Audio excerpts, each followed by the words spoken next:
Muy bien, de este modo ingresamos a nuestro bloque formativo sobre los desafíos de la vida. ¿Qué ciclo en estos tiempos tan especiales, verdad? Vamos observando cómo Dios nos alimenta a través de cada momento que nos encontramos en la formación, teniendo en cuenta que la formación tiene como objetivo, esta formación que doy, que es interdisciplinaria, tiene como objetivo abarcar todas las áreas de la vida. Por eso es que satisface tanto a las personas y gusta tanto, porque uno recibe un buen alimento a través de la formación interdisciplinaria. Y llegamos a un momento del ciclo en el que estamos abordando lo que llamamos el retraimiento, es decir, qué sucede cuando una persona va involucionando. En lugar de desplegarse, vamos a usar este verbo bien figurativo, la persona se repliega. Replegarse es involucionarse, es retraerse, es ir hacia adentro, pero no para el encuentro con Dios, sino justamente cerrar todas sus ventanas de animación existencial. Es decir, la persona no logra salir al encuentro con Dios, al encuentro con los demás. No hablamos de cantidades, pero sí de actitud de apertura. Las personas van cerrando sus puertas y esto no es bueno porque no se ventila la casa. Y como decía Santa Teresa, empieza donde entra mucho sol, no hay telaraña escondida. Fíjense que cuando el profeta Ezequiel dice que Dios no quiere la muerte del pecador, sino que se convierta y viva, siempre la palabra convertir tenemos que entenderla en este tiempo, incluso teológicamente, como posibilidad de cambios actitudinales. Y alguna vez les dije, convertir es transformar una realidad en otra. Y en nuestro proceso de conversión, si bien nos convertimos a Cristo, el Señor de la vida, Él es nuestra vida, a diferencia de las religiones en sí, nosotros somos el camino, porque Él es el camino. Las religiones van proporcionando medios para llegar a Dios. En cambio, el cristianismo presenta a Jesucristo como el Señor de la vida. Y digo, no podemos dejar de lado que en la historia de la Iglesia los paradigmas han sido abundantes y nos vamos identificando en el decurso, claro, de nuestra historia, con varones y mujeres que han encontrado puntos en común. Paradojalmente, al reflexionar sobre el sentido de la cruz y nuestros desafíos, el grado o intensidad de nuestra conversión, nos permite afrontarlos o contrarrestarlos, en otros casos de un modo diferente. En San Pablo encontramos al apóstol que con su respuesta a su realidad nunca distorsionó el criterio de la realidad. Y les comenté en algunas oportunidades que siempre el contacto con la realidad va a favorecer la salud mental. Hay dos elementos que sostienen mucho la limpieza interior en la mente para que el cerebro funcione bien. No retraerse, no distraerse de la realidad que a uno le toca vivir, sino afrontarla, contacto con la realidad, siempre contacto con la realidad, para que el yo imaginario no sea volátil y no nos genere sueños inalcanzables, sino que la imaginación sea usada para proyectar cosas a medida que le vayamos consultando a Dios y dándonos cuenta si Dios va posibilitando y es de su agrado eso que estamos proyectando, sea lo que fuere. Contacto con la realidad. Esto es fundamental y hoy lo acentúo de un modo especial. El contacto con la realidad siempre va a hacer que uno no divague, usando el término científicamente. Asumiéndolos, digamos así, estos criterios de realidad, es que se puede llegar a una meta. Si no se asumen, no se puede llegar a una meta. Pensemos en el matrimonio, pensemos en la vida consagrada, pensemos en una carrera o una ocupación que emprendemos. Necesitamos darnos cuenta qué es lo nuestro, para qué lo podemos usar y siempre en función de qué. La santidad es la meta que tenemos todos en común, entendida esta como completamiento en Jesucristo. Pero además de ser un completamiento en Jesucristo, es decir, ir incorporando el Evangelio en la vida, porque podemos ser especialistas en palabras, pero si el Evangelio no lo incorporamos vitalmente, no va a alcanzar eso. El mayor anuncio siempre es la conversión. Es el modo de ver las cosas. Vamos a dar un ejemplo para que todos tengamos acceso a lo que digo. Alguien dice, yo antes me desesperaba, ahora no me desespero. Antes tomaba las cosas siempre terriblemente y ya me atemorizaba. Ahora no, como estás afianzado en Cristo, no te atemorizás tan rápidamente. Antes por cualquier cosa llorabas, muy sensible, demasiado para la edad que tenés, ahora no. Ahora te sensibilizás cuando vos lo decidís, nada más. Antes te enojabas cuando los otros te hacían rabiar, ahora te enojás cuando vos lo decidís, aunque no te favorezca. Pero estás haciendo uso de tu libertad. Entonces uno va viendo cómo se va completando en Jesucristo, porque es un todo, es la oración, es la formación, es el servicio desinteresado a los demás, lo que hace que eso en forma conjunta se vaya conjugando en nuestro interior y uno se vaya completando en Jesucristo. Este es el camino de la santidad. Pero además hay un punto que hoy quiero enfatizar, y es que juntamente con ese caminar en el completamiento en Jesucristo, que es la transformación de la vida al Evangelio, se da una elevación en el misterio de Dios. O sea que la persona verdaderamente experimenta esa palabra que suena mucho, que se llama trascendencia. Sin embargo, la trascendencia siempre es en el único Hijo de Dios, Jesucristo, vivo y verdadero. El resto no es trascendencia. El resto es concentración sobre objetos o pseudo dioses que termina siendo autosugestión. Por eso hay una diferencia entre la palabra trascendencia y la palabra autosugestión. La trascendencia siempre es provocada por el mismo Espíritu Santo de Dios. O sea, uno se puede disponer para trascender, pero necesitamos la unción, y ciertamente está dado en la historia de la Iglesia. Cada vez que un cristiano se dispone a Dios, comienza el proceso de elevación que lo conduce, junto con la transformación, a ser santos. ¿Bajo un modelo determinado? Por supuesto que no. Ustedes ven que hay santos que son muy distintos en sus temperamentos, en sus edades, sexos, en lo que Dios les pidió.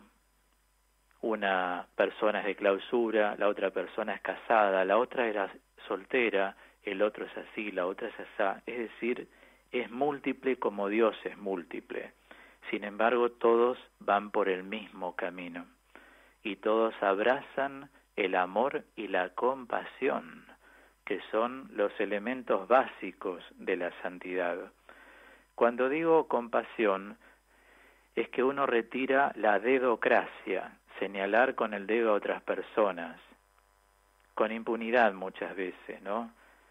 Cuando escuchamos por ahí en un lugar de trabajo, en la convivencia, en un edificio, hablar de uno de otro, este es así, la otra es asá, la gente categoriza mal a los demás.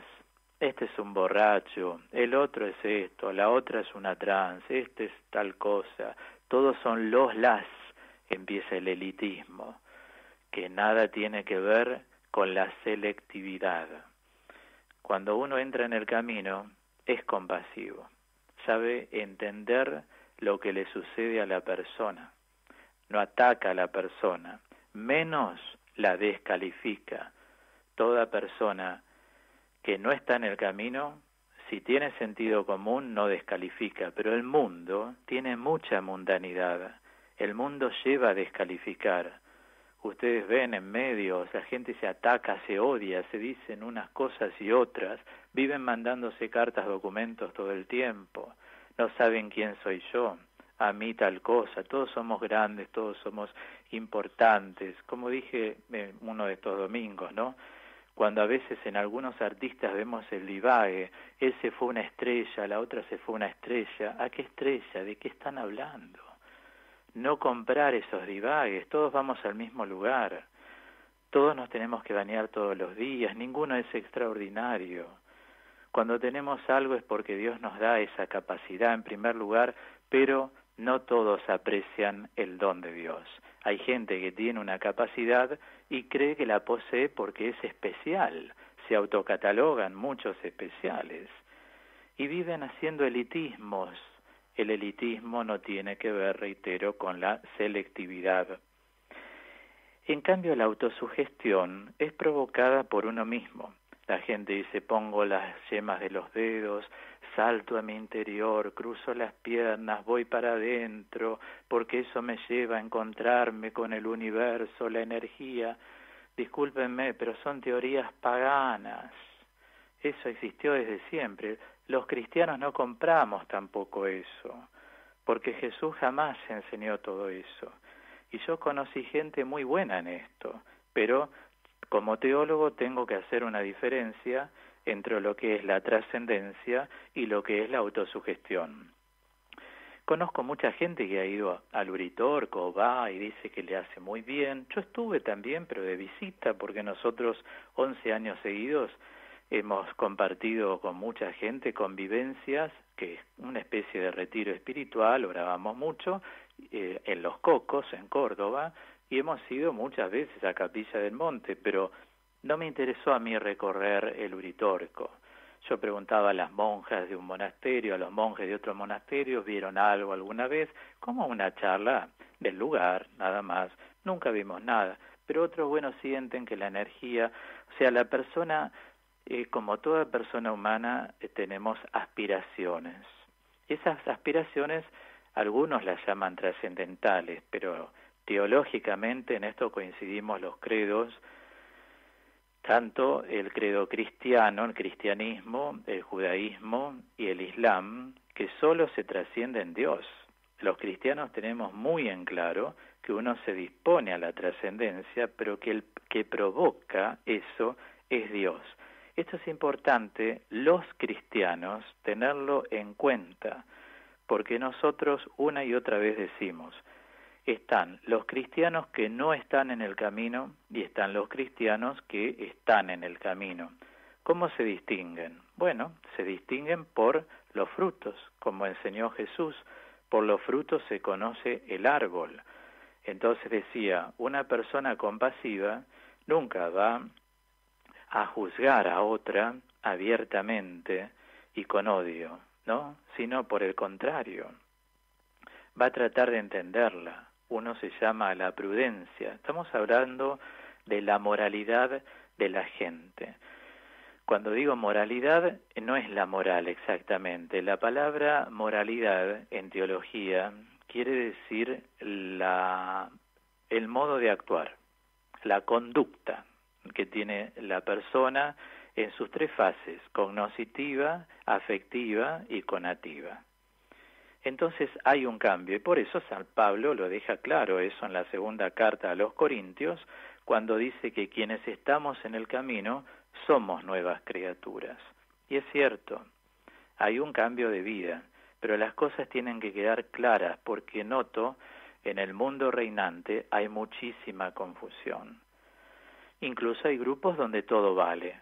Si vos sos judío, sos cristiano, de cualquier rama del cristianismo, sos islámico, bueno, el islámico no va a participar, eso lo tienen muy claro los musulmanes, pero muchas veces gente dice, yo creo a mi manera, yo no creo en esto, pero sí creo en lo otro, en esto, lo otro. Bueno, cada uno sabrá en qué cree, no nos metemos en un juicio particular, sino que en la formación siempre objetivamos. La objetivación es muy importante porque uno ve frente a los ojos de uno las cosas con claridad.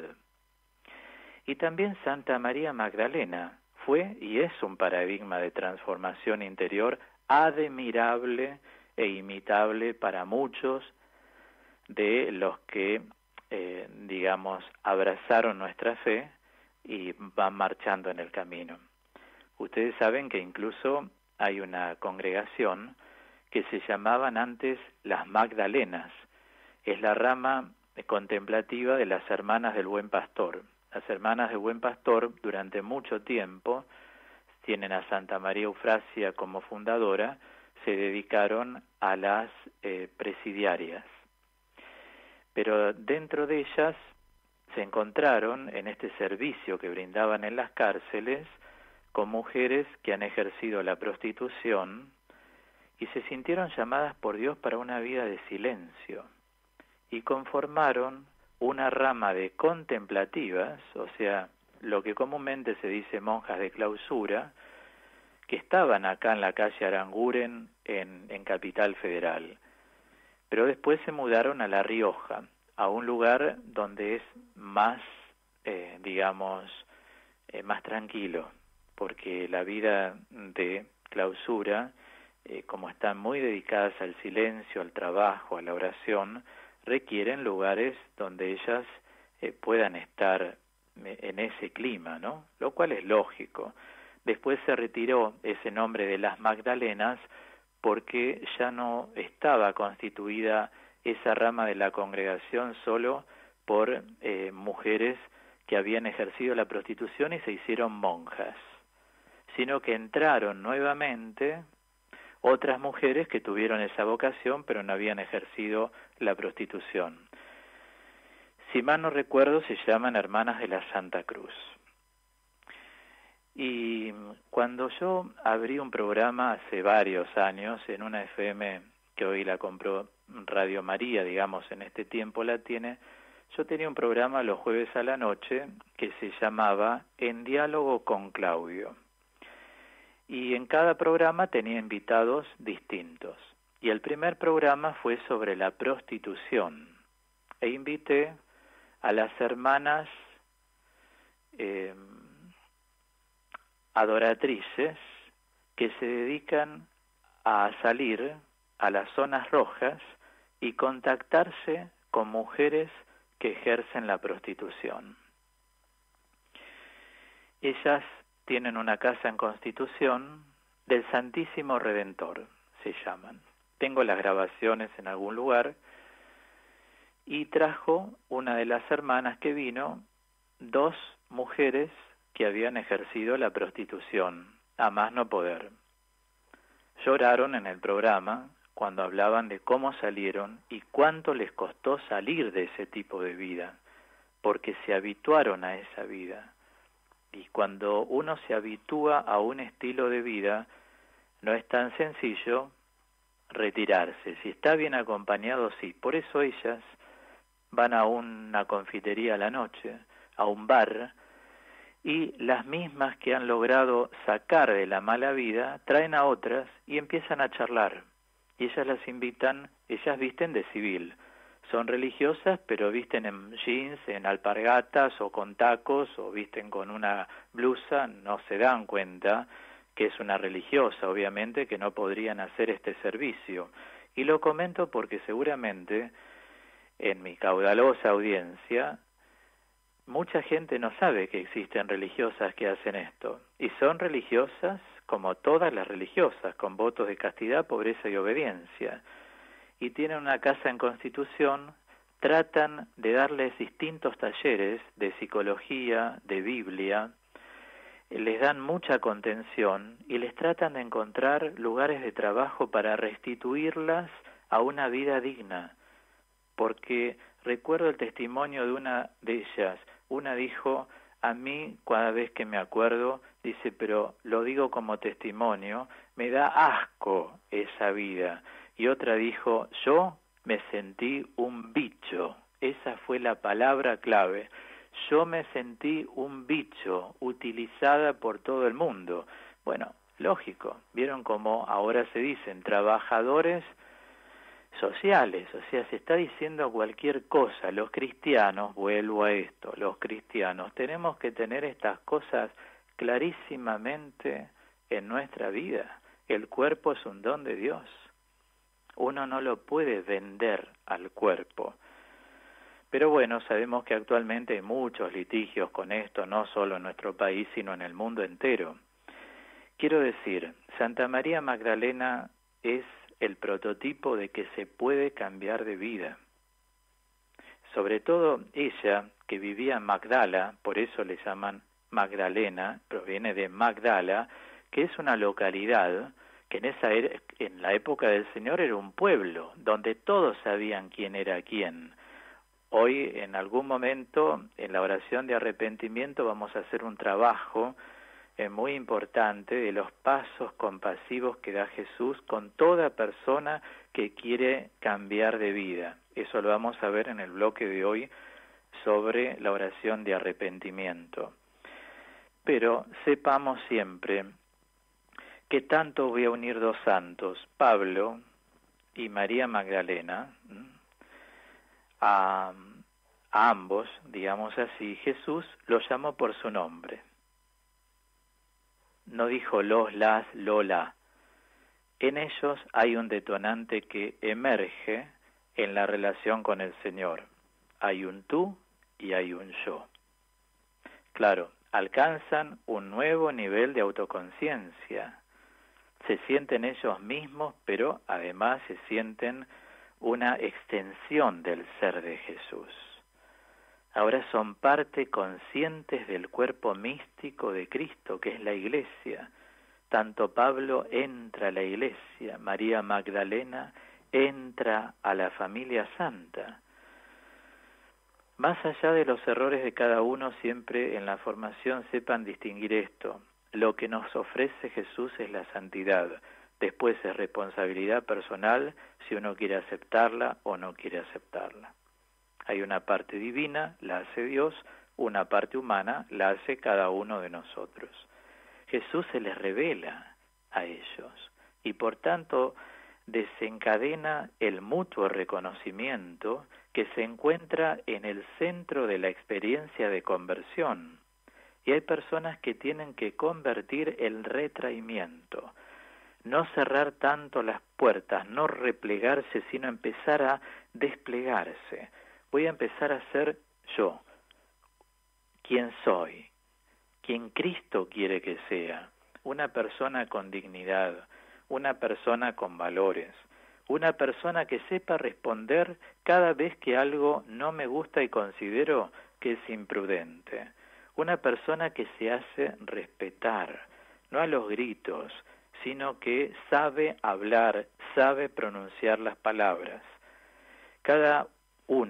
Cuando cada uno de nosotros, mejor, se siente reconocido por el Señor, se suscita un despertar hacia un autoconocimiento más profundo de Cristo y de uno mismo.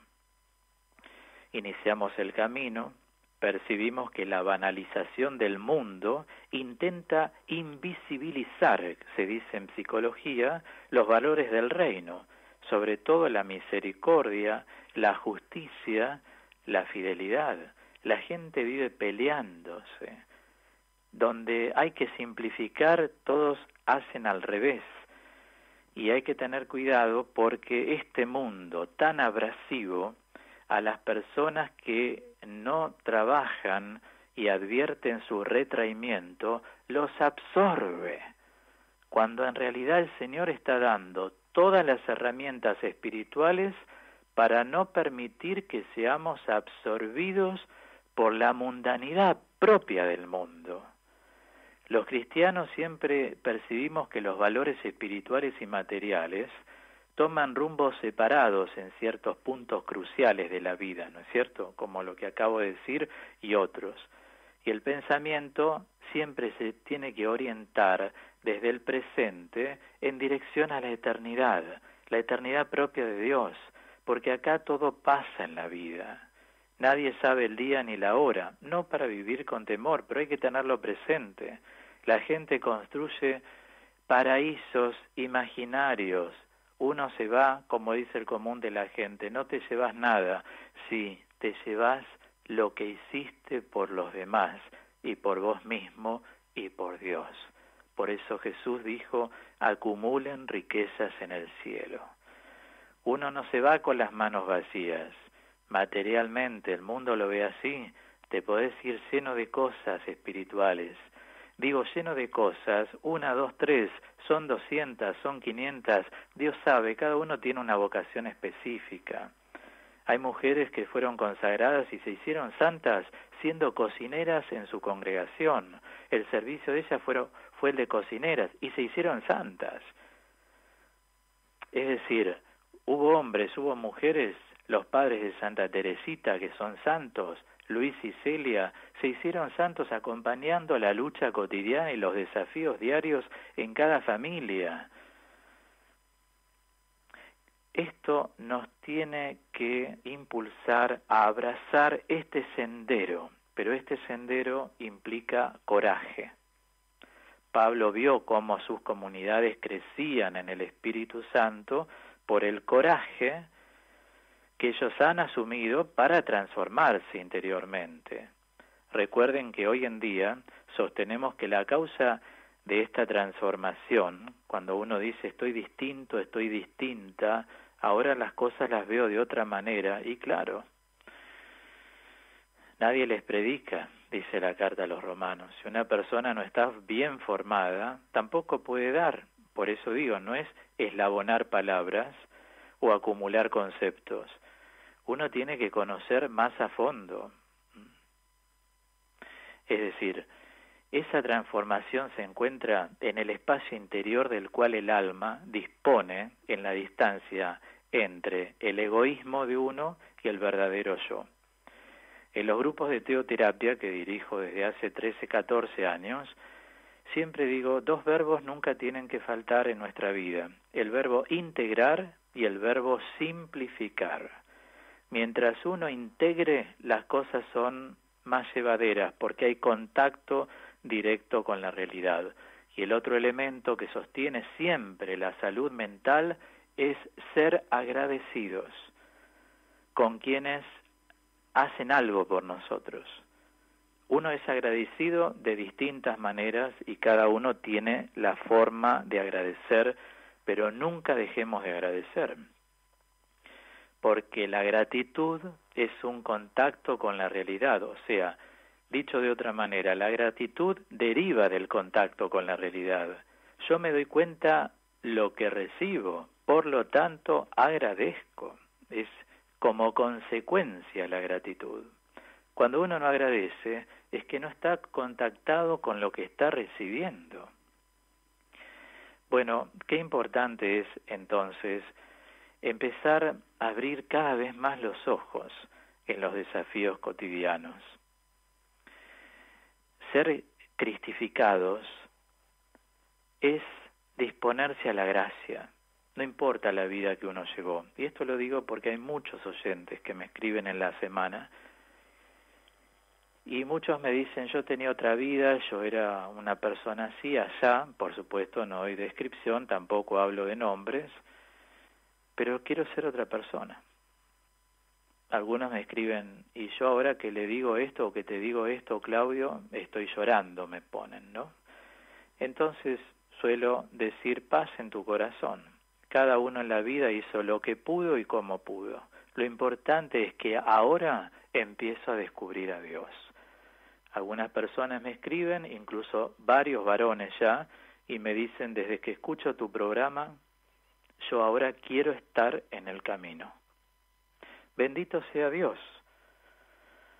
porque de esto se trata, de conocer a Dios. Digo, simplifica todo lo que puedas. Todo lo que te disturba del pasado, déjalo allí.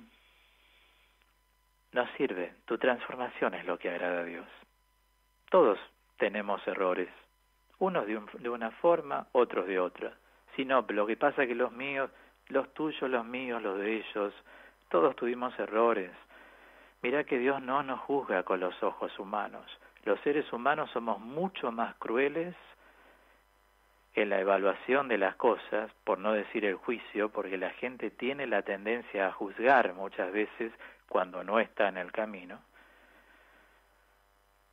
Mucho más, digamos, exigentes en la declaración de la licitud o no licitud de ciertos actos o hechos de la vida que Dios. Dios es misericordia pura. Aunque tus pecados sean rojos como la grana, dice a través del profeta Isaías, yo los volveré blancos como la nieve. ¿Qué está diciendo? Yo descomprimo todo. Ante mí está la santidad que te ofrezco. Yo santo, yo santa, sí. Vos santo, vos santa, porque el camino es camino de santidad. Siempre nuestra moral se llama teleológica en teología. Teleológica proviene de telos, que es finalidad. Siempre es llegar a ser, no que somos, llegar a ser. Pero se va emanando el buen olor de Cristo, como enseña San Pablo en la segunda carta a los Corintios. No podemos emanar perfección, porque no somos perfectos, pero se empieza a oler las cosas de Dios y empezamos a oler las personas de Dios. Y cuando olemos los que no son de Dios, nos viene un deseo de que se conviertan todos, de que entren en el camino y empiecen a caminar, porque esto es lo que Dios ofrece. Por eso hay un cambio frente a cada desafío de la vida, porque cada día es volver a empezar. Fíjense cómo Dios lo marca en la naturaleza. El Salmo 112 dice, desde la salida del sol hasta su ocaso, alabado sea el nombre del Señor. Uno ve salir la luz, aprovecha el sol, a todos nos gusta, qué lindo día, como hoy, qué hermoso esto, y ya cuando empieza a atardecer, muchos de nosotros diríamos, que no atardezca, Señor, queremos seguir con la luz, pero ya se acaba el día, ¿no? Quédate con nosotros, Señor, como le dijeron sus discípulos.